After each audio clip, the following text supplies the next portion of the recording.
Hai adik-adik, bertemu kembali dengan kakak dari Yayasan Bali Children's Project. Kali ini kakak Gusti ingin berbagi informasi dengan kalian tentang perlindungan diri dari kekerasan seksual. Jadi ada beberapa hal yang harus kalian pahami tentang kekerasan seksual. Ya, yang pertama harus kalian pahami adalah bagian tubuh pribadi kalian.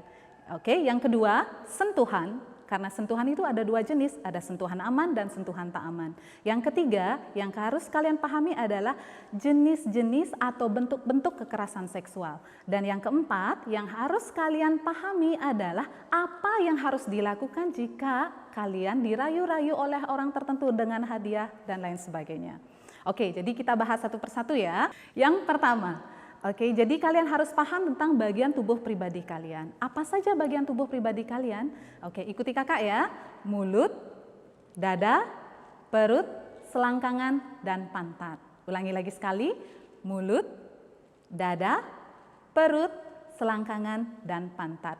Itu adalah bagian tubuh pribadi kalian yang tidak boleh disentuh-sentuh, diraba-raba dengan sentuhan tak aman oleh siapapun. Oke, itu adalah bagian tubuh pribadi yang benar-benar harus dilindungi dan kalian tidak boleh menyentuh atau meraba bagian tubuh pribadi orang lain.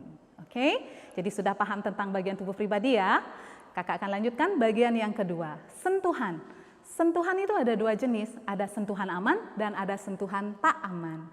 Sentuhan aman adalah sentuhan kasih sayang yang dilakukan oleh orang yang menyayangi kalian atau dari orang yang kalian percaya yang membuat kalian merasa nyaman, senang, sehat, dan bahagia. Ya, contohnya disentuh atau dipeluk oleh ayah dan ibu di rumah. Nah, itu salah satu contoh atau bentuk dari sentuhan aman.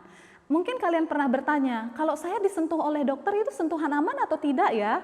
Oke, kalau disentuh oleh dokter itu akan membuat kalian menjadi sehat. Tentunya kalian disentuh saat kalian sakit.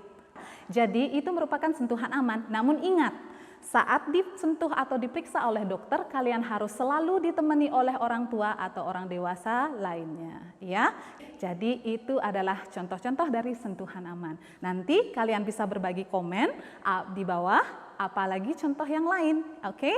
Sekarang kakak lanjut dengan sentuhan tak aman. Sentuhan tak aman itu adalah sentuhan yang dilakukan oleh orang lain yang membuat kamu merasa tidak nyaman, merasa malu, jijik, kotor, bahkan sakit. Nah, itu semua perasaan yang akan timbul saat kalian disentuh dengan sentuhan tak aman. Nah, biasanya dilakukan oleh siapa?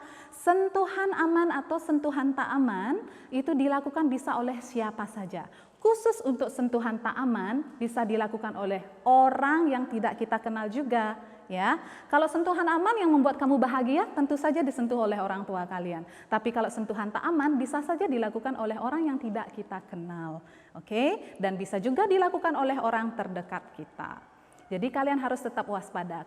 Jadi contohnya apa ya sentuhan tak aman? Contohnya adalah disentuh atau diraba di bagian tubuh pribadi kalian, misalnya oleh orang yang tidak kita kenal. Jadi itu salah satu contoh dari sentuhan tak aman. Nah, sekarang kakak lanjut bagian yang ketiga adalah apa saja bentuk-bentuk dari kekerasan seksual. Apakah kekerasan seksual itu hanya diraba-raba di bagian tubuh pribadi kita? Atau dicium-cium diajak di tempat sepi? Tidak. Yang namanya kekerasan seksual itu ada beberapa bentuknya. Misalnya, jika ada orang yang memaksa kalian untuk membuka pakaian kalian dan menunjukkan bagian pribadi kalian, bukan karena kalian diperiksa karena sakit, itu adalah salah satu contoh dari kekerasan seksual. Terus yang kedua, jika ada orang datang pada kalian dan dia membuka pakaiannya dan menunjukkan bagian tubuh pribadinya, bermain-main dengan bagian selangkangannya, itu adalah contoh kekerasan seksual. Terus yang ketiga, jika ada orang mengajak kalian melihat video atau foto tak senonoh, mengajak kalian menonton video tak senonoh, itu sudah salah satu bentuk kekerasan seksual. Jadi yang namanya kekerasan seksual tidak hanya dicium-cium, diraba-raba di tempat yang sepi ya. Ingat, jangan sekali-sekali mau diajak oleh teman, saudara, atau siapapun melihat video tak senonoh, karena itu sudah termasuk bentuk kekerasan seksual. Oke, jadi kakak sudah bahas 3 hal ya. Yang pertama, bagian tubuh pribadi. Yang kedua, sentuhan, aman tak aman. Dan yang ketiga, kakak juga sudah bahas tentang bentuk-bentuk kekerasan seksual. Nah, pertanyaan yang keempat sekarang, apa yang harus kita lakukan ya?